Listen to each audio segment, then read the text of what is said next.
Today our lesson is 2.1, Basics of Functions and Their Graphs.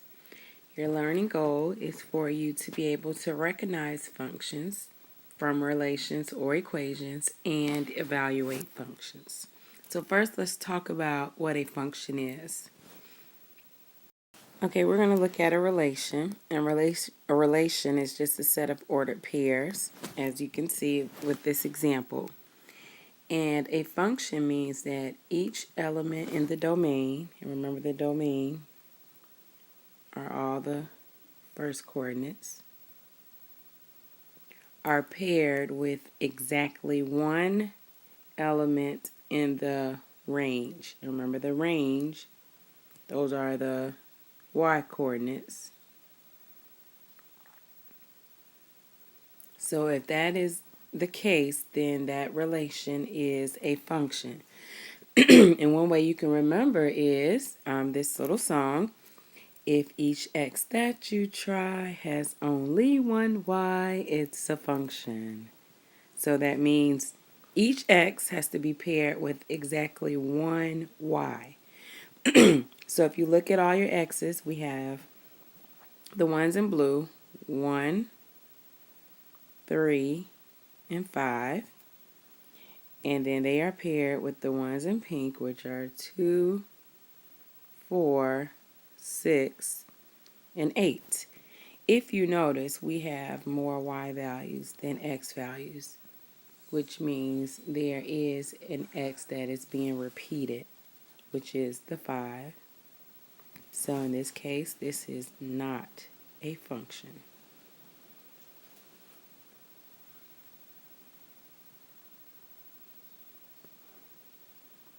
Now I'm going to give you an example to see if you can determine if it is a function. Okay, look at this example and determine whether or not it is an example of a function. Okay, if you notice in this example, our x's are 1, 3, 6, and 8, and our y's are 2, 4, and 5. So since we have an x for every y, although there are fewer y's, it's okay, but each x is different, then this is a function. So basically the x's have to either be more or the same as your y values. Then the relation is a function. Now let's say they give it to you as an equation and you have to determine if it's a function. You want to make sure that you solve for y first, get y by itself. Because remember, if each x that you try has more than one y, then it's not a function. So remember, it has to only have one y for every x. Okay, so we're going to look at two equations.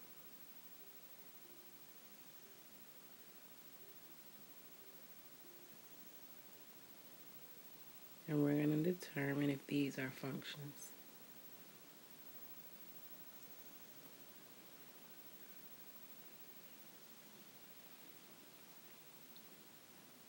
So my first step is to get y by itself. So here, that would only require me subtracting the x squared. So if each x that I try gives me only one y, then it's a function. So I always try 0. If I plug in 0 for x, I'm going to get 4. So that means I can only get one answer. Even if you tried another number, like if you plugged in 1, you'll get negative 1 squared, which is negative 1 plus 4 is 3. So every x that I plug in, I'm only going to get one y value. Now over here in this example, not only do I have to subtract the x squared, but to get y by itself, I have to square root both sides. And anytime you square root, remember you have a possible of 2 answers. That alone lets you know that you are going to get 2 y's for every x you plug in. And if you want to try it out, we can plug in 0.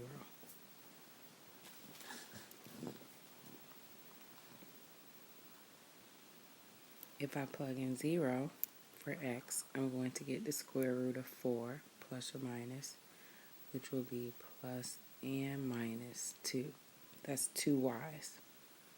You don't want 2y's because this will be not a function.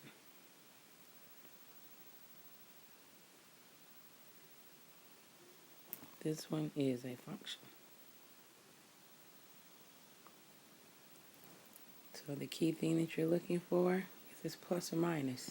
That automatically tells you that you're going to get 2y's for every x you plug in. Okay, our last concept is function notation. And like we said, if an equation in x and y gives only one value for y, it's a function. And functions can be named by letters such as f, g, h, or even uppercase letters f, g, and h. Those are functions. Basically, it shows that for every input, you're going to get exactly one output. So let's say they gave us this equation.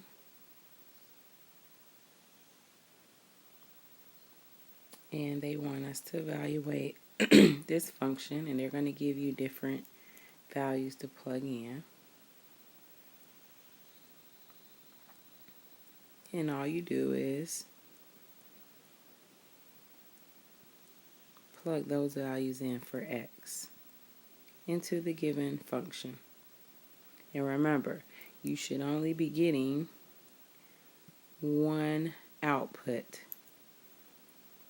So we'll plug in 2.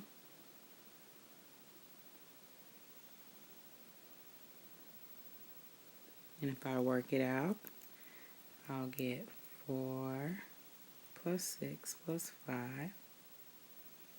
Using order of operations, I should get 15. So, and we read it as f of 2. That means when x is 2, your answer should be 15. And if you had to plot or graph that input and output, you would write the order pair as 2, 15. Okay, but they didn't ask us to do that, so we don't have to worry about that right now. Okay. All right, so the next one is a little different because now they want us to plug in x plus 3. Let me move this down so I can have more room. So, same thing. Wherever you see an x, you're going to plug in x plus 3.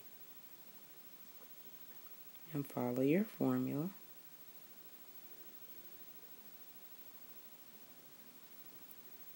Okay, anytime you see a quantity squared, that means you have to FOIL it. So I'm just going to quickly FOIL this. Here I have to distribute.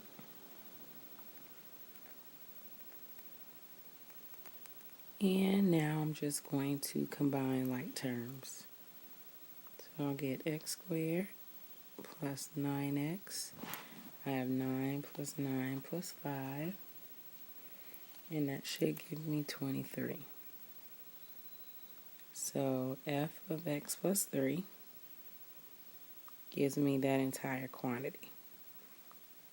And we're not solving for x or anything, we're just finding the output for the given input. And then the last one is f of negative x, which means everywhere I see an x. And notice, whenever I'm plugging in x, I always use parentheses. That's very important. Okay, when you square a negative, it becomes positive. 3 times negative x is negative 3x. And then plus 5. So f of negative x equals that entire quantity. And that's your function notation. Or that's evaluating function notation. So make sure you write evaluate.